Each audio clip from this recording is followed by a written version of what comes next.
Gia stood at the entrance of Galactic Academy, clutching her small bag of belongings. The massive glass doors towered above her, reflecting the three setting suns of planet Nebulon. She took a deep breath and pushed forward. "Name and species for registration," said a bored voice. The speaker was a tall, blue-skinned being with 4 eyes blinking at different times. "Jia Kim." "Human," she said quietly. All 4 eyes widened at once. "Human. We haven't had one of your kind here before." Jia looked down. "I'm here under the post-war integration program." The blue being nodded slowly and handed her a small metal disc. "Room 307, East Tower. Your roommate is already there." Jia walked through hallways filled with students of every shape, size, and color imaginable. Some floated instead of walked. Others had too many limbs to count. All of them stared as she passed. Is that really a human? So small and fragile looking. I heard they'd breathe oxygen. How primitive. Careful. They're dangerous. Jia kept her eyes forward, pretending not to hear. Her short black hair fell across her face, hiding the scar that ran from her left temple to her jaw. She had fought to have it removed, but the doctors insisted some damage couldn't be fixed, just like her memories. Room 307 had a simple door with 2 name tags, Tala, and underneath, newly printed, Jia Kim, Earth. The door slid open before she could touch it. Inside stood a slender creature with pale, translucent skin that glowed with soft blue light. She had large, almond-shaped eyes without pupils. "Hello, you must be Jia." "I'm Tala," the creature said, her skin pulsing brighter with excitement. "I'm Luminary from the Andromeda Galaxy. I've never met a human before." Jia nodded politely. "Nice to meet you. I set up your side of the room with the oxygen mixture your species needs. Is the gravity setting comfortable? I can adjust it if you need." "It's fine. Thank you." Jia placed her bag on the simple bed and began unpacking her few possessions. Tala hovered nearby, watching curiously. "You don't have much," she observed. "I travel light. Is it true humans fought a war against half the galaxy and somehow didn't lose?" Jia's hands froze over her bag. "I don't like to talk about the war." "Oh, I'm sorry." Tala's glow dimmed slightly. "It's just so fascinating. Most species here still don't understand how humans managed to." "I said I don't want to talk about it." Jia snapped, then immediately regretted her tone. "I'm sorry. I'm tired from the journey."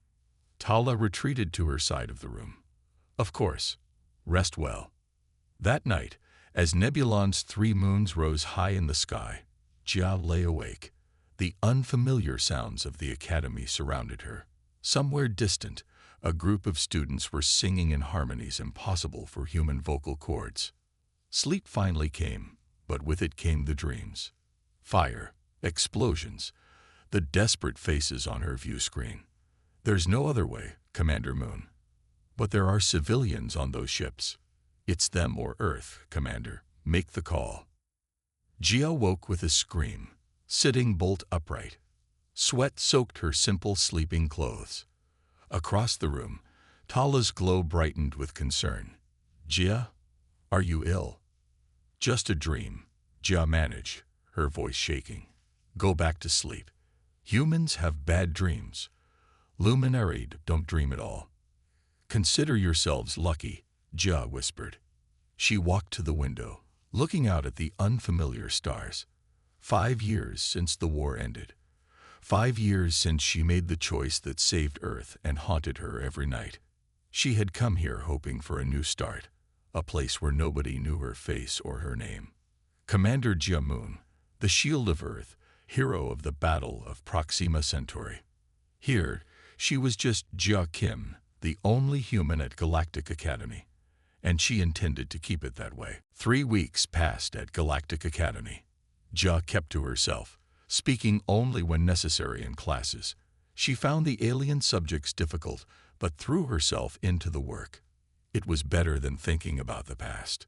"Today we welcome a new professor, announced the Academy Director during morning assembly. Professor Han will teach interspecies conflict studies. Jia's head snapped up. A tall, dignified man with gray at his temples walked onto the stage.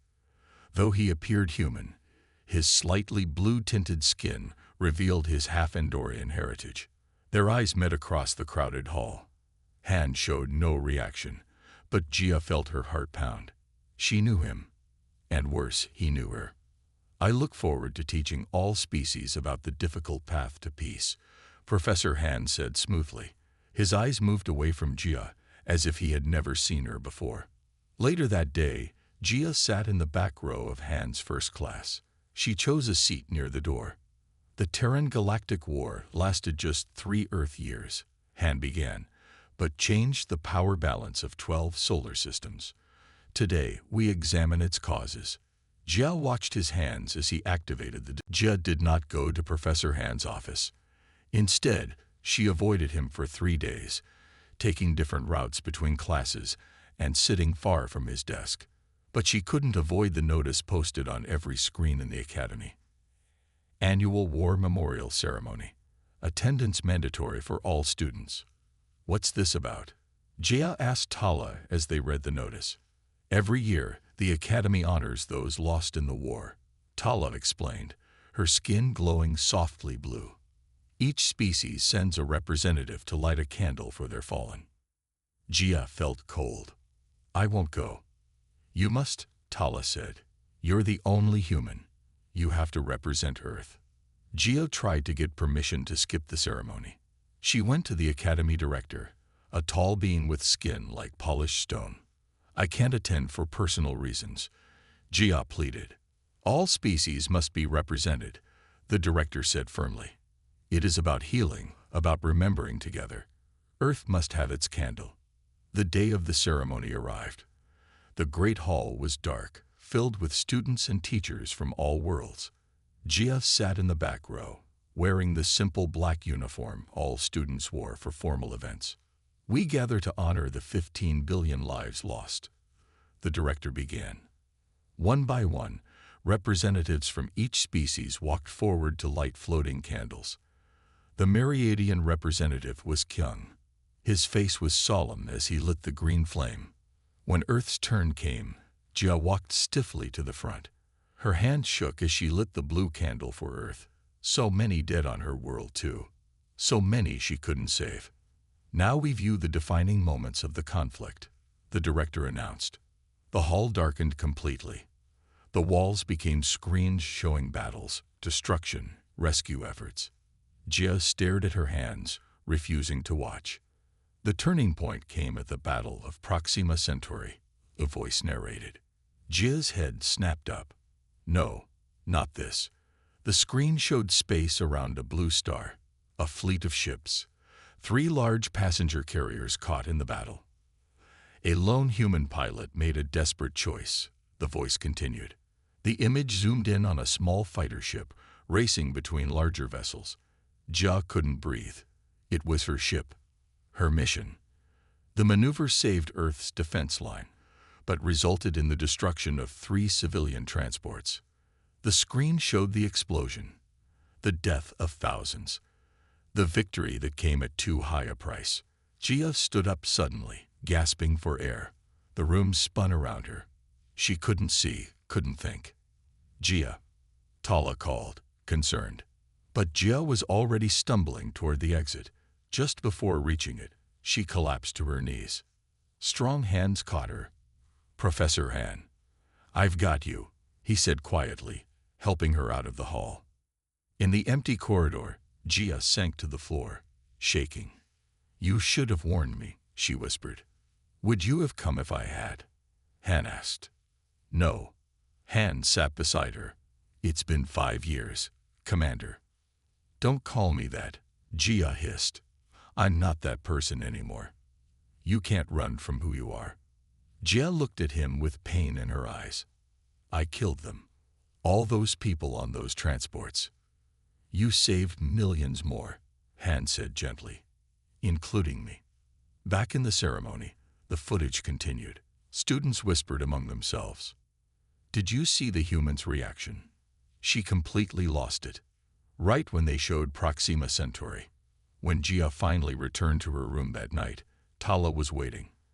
I was worried, Tala said. I'm fine, Gia lied. While Gia was in the washing area, Tala noticed something shining from Gia's partly open drawer. Curious, she looked inside. There, wrapped in cloth, were military medals, the highest honors of Earth, and a photo of a younger Gia in a commander's uniform, standing proudly beside Professor Han. Tala quickly closed the drawer, her skin flashing yellow with shock. Her roommate was hiding something much bigger than bad memories. For 3 days after the ceremony, Gia felt eyes following her everywhere. Students whispered when she walked by. Some moved away from her in the dining hall.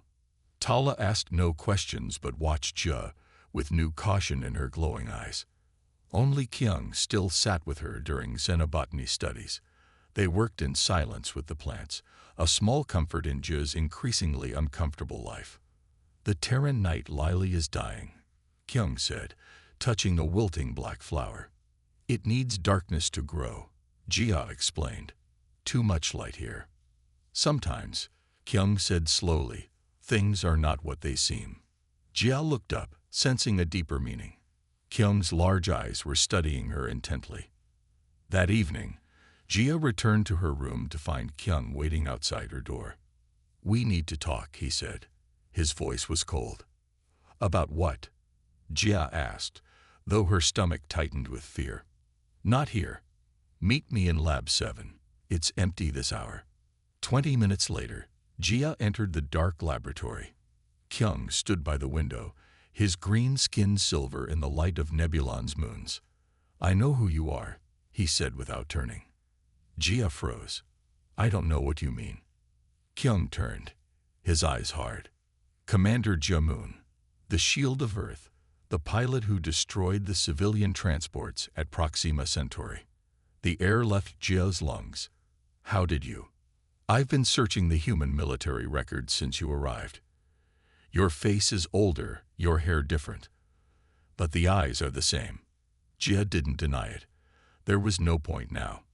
My family was on Transport 3, Kyung said, his voice shaking. Jia felt the floor seem to drop beneath her. Kyung. They got to the escape pods before impact. Not everyone was so lucky. His hands formed fists. Do you know how many died that day? 3,427 civilians. I know the exact number, Jia whispered. I see their faces every night. Then why? Kyung demanded. Why did you do it? The enemy was using those ships as shields while targeting Earth's defense line. If they broke through, billions would die. Jia's voice became hollow as she recited the facts like a report. I had 7 seconds to decide.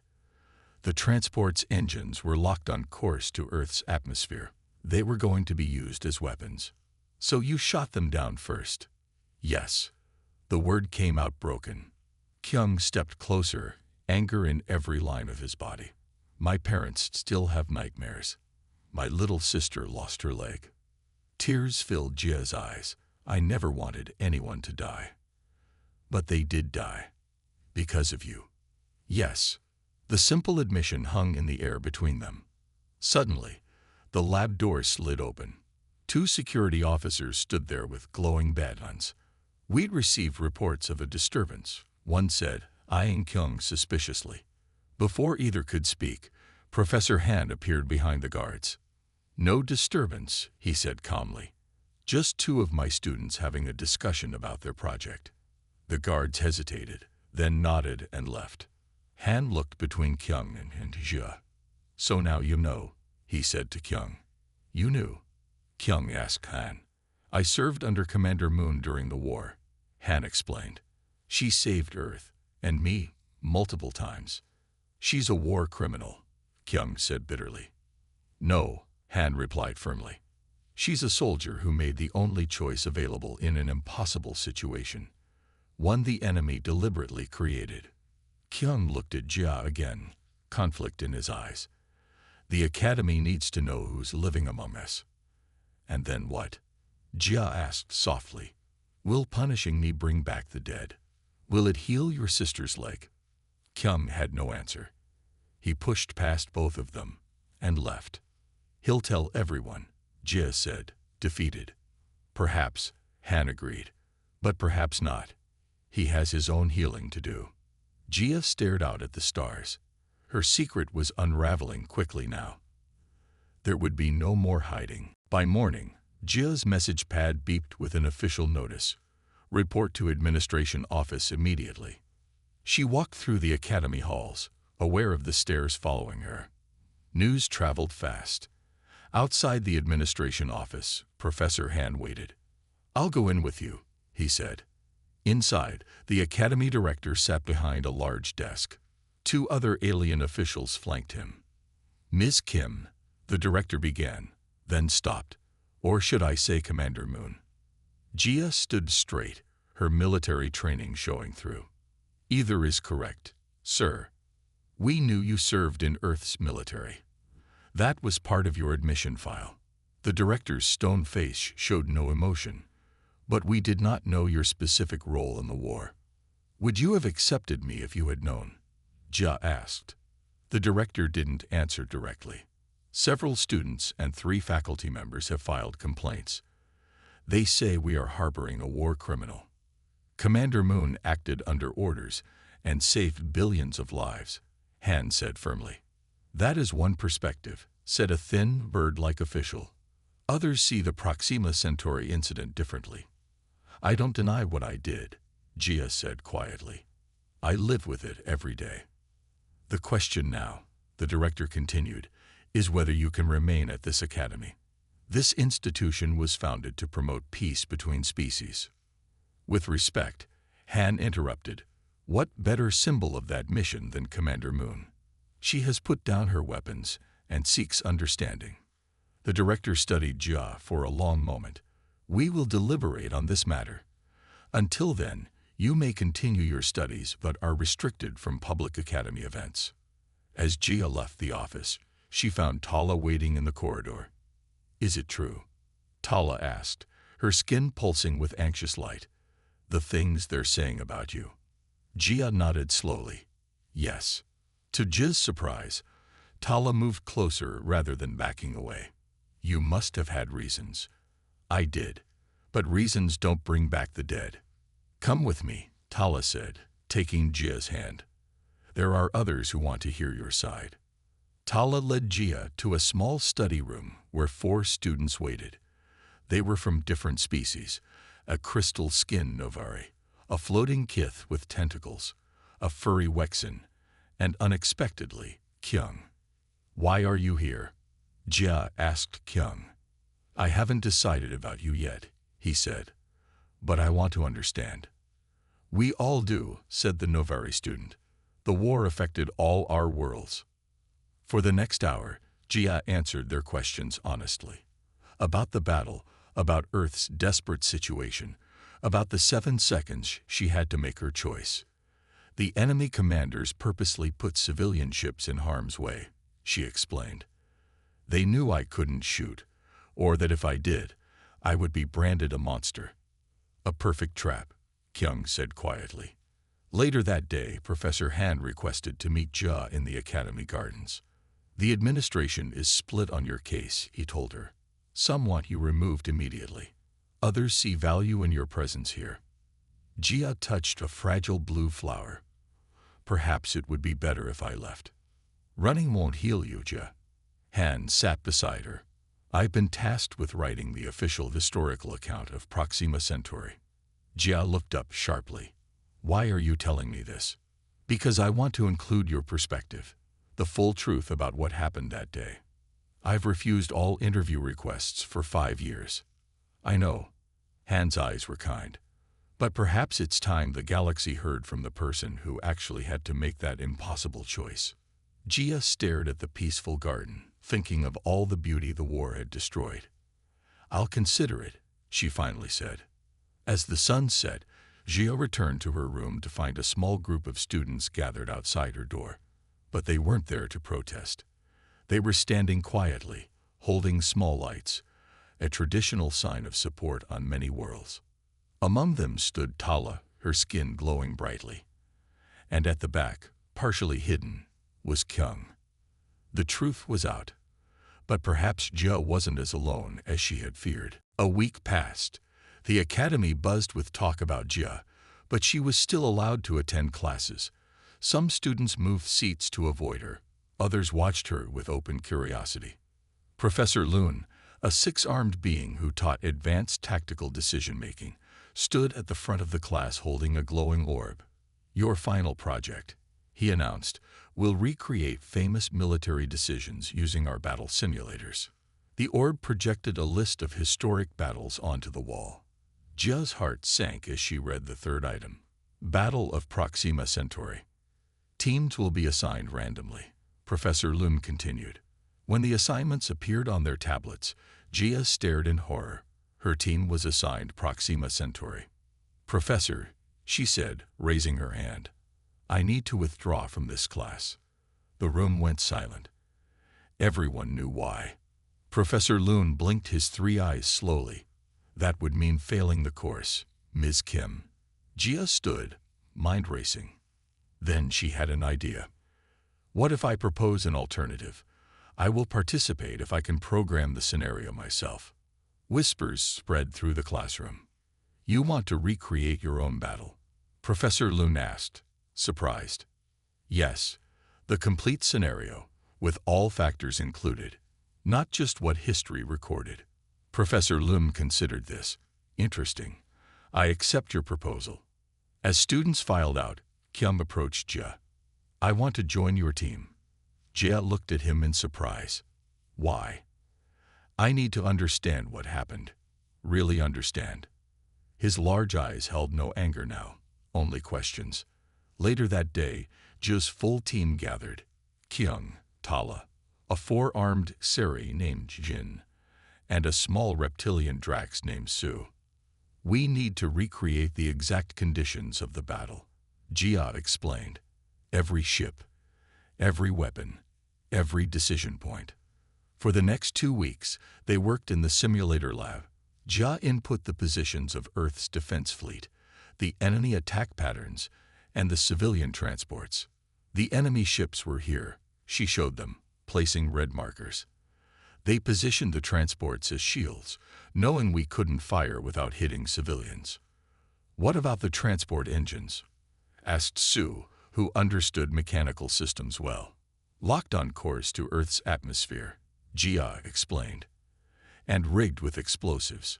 "That wasn't in the official reports," Jin noted, all four hands typing rapidly. "No, that information was classified. If those ships had reached Earth, millions would have died." Each day they ran the simulation, trying different strategies. Each day the result was the same. Either the transports reached Earth and detonated, killing millions, or they were destroyed before impact, saving Earth but killing thousands. During one simulation, Kyung asked the question Jia had asked herself 1,000 times. "Couldn't you have disabled the engines without destroying the ships?" "Try it," Jia said quietly. Kyung modified the simulation and fired at the engines only. The ships tumbled but continued their descent. When they reached Earth's atmosphere, they exploded even more violently. "The enemy planned for that," Jia explained. "Any damage to the engines would trigger early detonation." After 12 failed attempts to find a better solution, even Kyung fell silent. On their final day of preparation, a tall Kanthian student named Duri approached their group. His silver skin reflected light in sharp patterns. "So you're recreating your crime?" he asked Jia coldly. "We're recreating history," Kyung answered before Jia could speak. "The complete history. My people lost 2 colonies because of humans," Duri said. "Your simulation won't change that." "No," Jia agreed. "Nothing changes the past. But understanding might change the future." Duri walked away, but his words lingered. Many students still saw Jia as the enemy. That night, Tala found Jia staring out their window at the stars. "Are you ready for tomorrow?" Tala asked. "No," Jia admitted. But it's time everyone saw what really happened. No more secrets, no more hiding. Tomorrow, the whole academy would witness her darkest moment, the impossible choice that had defined her life. Tomorrow, she would relive the battle of Proxima Centauri. Word about J's simulation spread through the academy like wildfire. Students whispered in hallways. Teachers discussed it in their offices. Even the maintenance robots seemed to pause near J's team as they worked. Everyone will be watching, Tala said as they made final adjustments. Let them watch, Jia replied, her fingers steady on the controls. Let them see the truth. That afternoon, Jia found her tablet screen covered with messages. Most were curious questions about the simulation, but 3 messages made her blood run cold. War criminal, murderer of children. Humans don't belong here. She deleted them without telling anyone, but when she entered the dining hall that evening, she saw Duri sitting at a large table with 10 other students. They all wore small silver pins shaped like the civilian transports that had been destroyed at Proxima Centauri. They're calling themselves Justice for Proxima, Kyung told her quietly as they sat far across the room. Duri started the group yesterday. They have a right to their anger, Jia said, pushing food around her plate. Anger is one thing. Harassment is another. Kyung nodded toward the wall behind Jia. She turned to see her military photo projected there, with the word killer written across it in red. Professor Han appeared suddenly, waving his hand through the projection to disrupt it. Enough, he said loudly. This behavior violates Academy rules. Duri stood. So does killing innocent civilians. Commander Moon has never been charged with any crime, Han said firmly. The Galactic Council ruled it. The Council was weak, Duri interrupted. They feared human weapons. The room fell silent as Han walked to Duri's table. If you have evidence to present, do so through proper channels. Otherwise, this harassment ends now. The projection disappeared, but the tension remained. The next morning, Jia found her study materials deleted from the Academy system. Someone had hacked her account. We'll share ours, Jin offered, extending one of his 4 arms with a tablet. Later that day, as Jia walked between buildings, 3 Canthian students blocked her path. Duri stood in the middle. We found your military records, he said, holding up a small device. Shall I share them with everyone? Every mission, every kill count. My service record isn't secret, Jia replied calmly, though her heart raced. The records show you volunteered for the Proxima mission, Duri said. You asked to be the one to pull the trigger. That's not true. Jia's voice hardened. I was ordered. Humans lie. Duri cut her off. He stepped closer. You don't deserve to be here among civilized beings. Duri's hand moved toward Jia's face, but another hand caught his wrist. Kyung stood there, his normally gentle eyes fierce. Walk away, Kyung told Duri. Defending the human now. Duri laughed. Have you forgotten what she did to your people? I haven't forgotten anything, Kyung said. But I've seen the simulation. I've seen what really happened. Have you? Duri pulled his arm free. I don't need a simulation to know the truth. Then you don't want the truth at all, Kyung replied. After Duri and his friends left, Jia turned to Kyung. Thank you. The simulator changed things for me, Kyung admitted. Every attempt we made ended the same way. That evening, Professor Han asked to meet Jia in his office. When she arrived, he looked troubled. The Galactic Council has reopened investigations into Proxima Centauri, he told her. Why now? Jia asked, suddenly afraid. New evidence suggests the civilian transports were deliberately placed there by certain military leaders who wanted to prolong the war. Jia sat heavily in a chair. So it was even worse than we thought. Han nodded. Some powerful people don't want this truth exposed. Your simulation might reveal exactly what they're trying to hide. Is that why Duri has my complete military file? Someone gave it to him. Possibly. Han looked serious. Be careful, Jia. You're not just facing angry students now. Some people have much to lose if the full truth about Proxima Centauri comes to light. Gia felt a chill. The simulation was no longer just about her past. It had become dangerous in ways she hadn't expected. The day of the simulation presentations arrived. The Academy's largest hall was filled with students, teachers, and even some officials from the Galactic Council. Ja's team was scheduled to present last. "Security is tight today," Tala whispered as they set up their equipment. Ja nodded. 4 Academy guards stood at each entrance.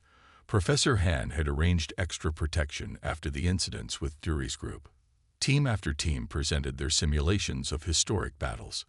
Some were impressive, others basic.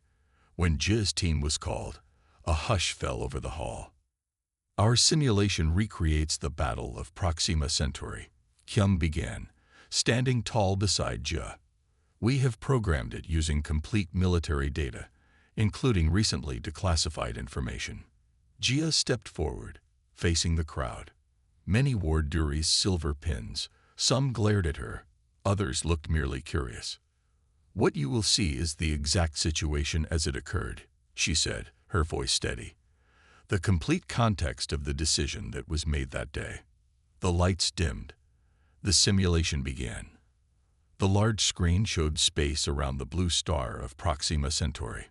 Earth's defense fleet, already damaged from previous battles, formed a protective line around their home planet. Enemy ships approached, using 3 large civilian transports as shields. The enemy commanders locked these transports on course to Earth's atmosphere, Gia explained. If they reached their target, the explosives hidden aboard would kill millions. The simulation showed the desperate communications, the failed attempts to change the transport's course, the countdown as they approached Earth. At this point, Gia continued, "I had 7 seconds to make a decision." The screen split to show the view from her fighter's cockpit. Warning lights flashed. Voices shouted over the radio. The transports loomed large in the view screen. "Fire," ordered a voice on the radio. "Commander Moon, you must fire now." The simulation paused. "We invite anyone to try a different solution," Kyung announced. "The simulator is open."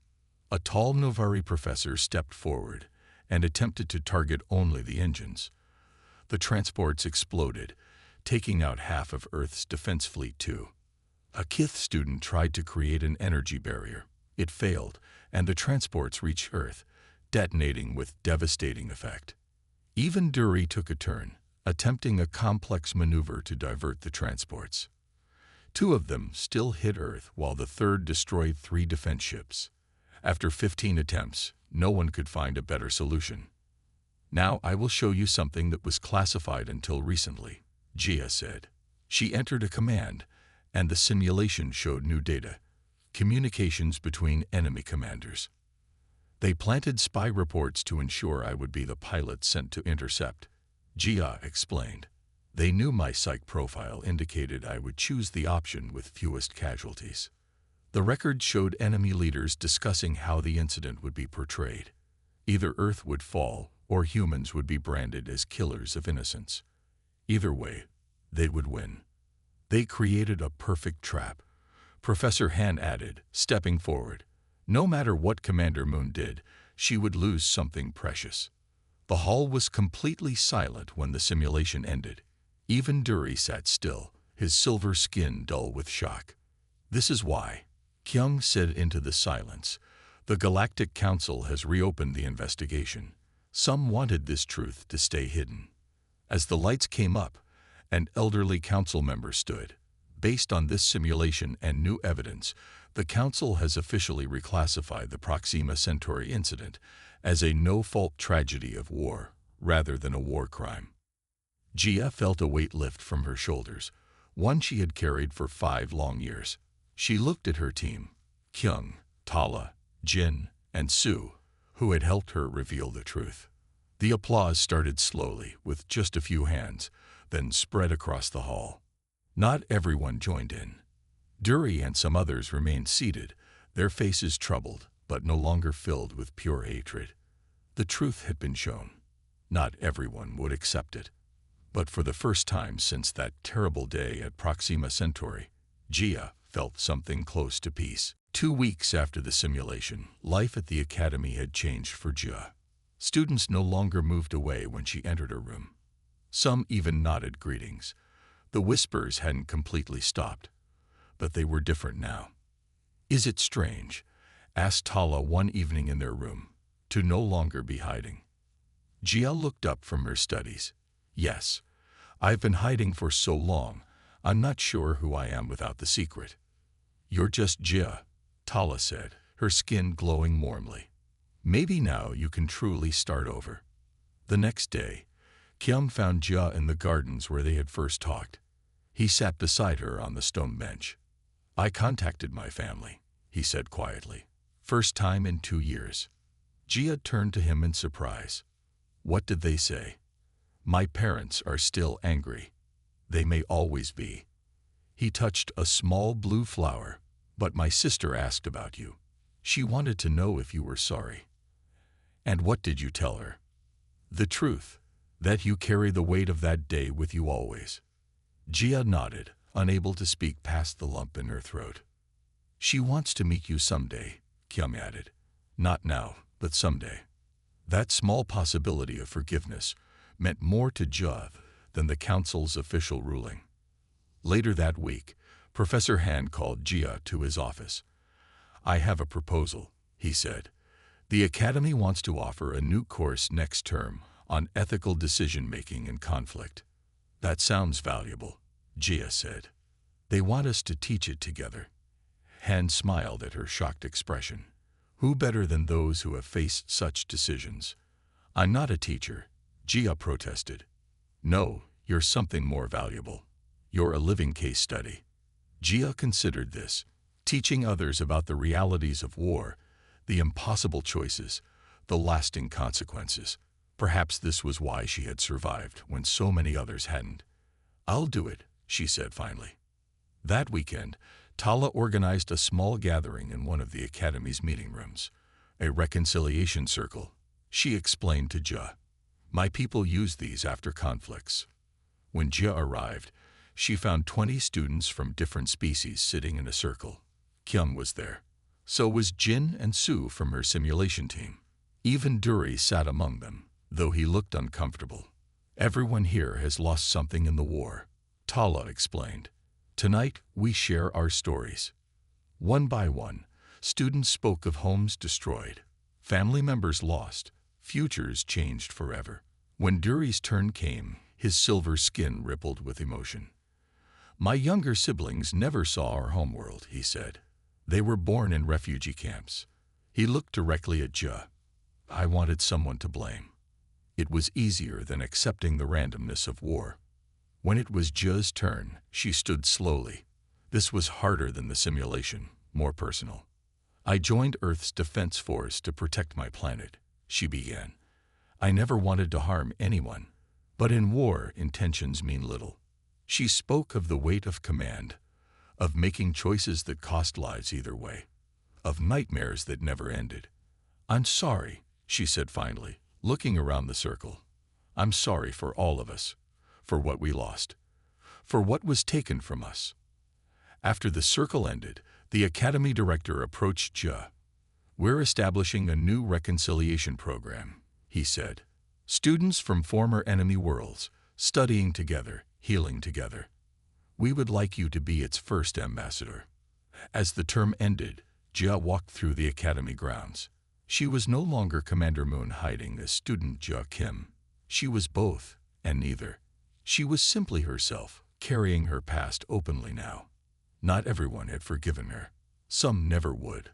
But for the first time since Proxima Centauri, Jia looked to the future instead of the past. She had found her place among the stars again.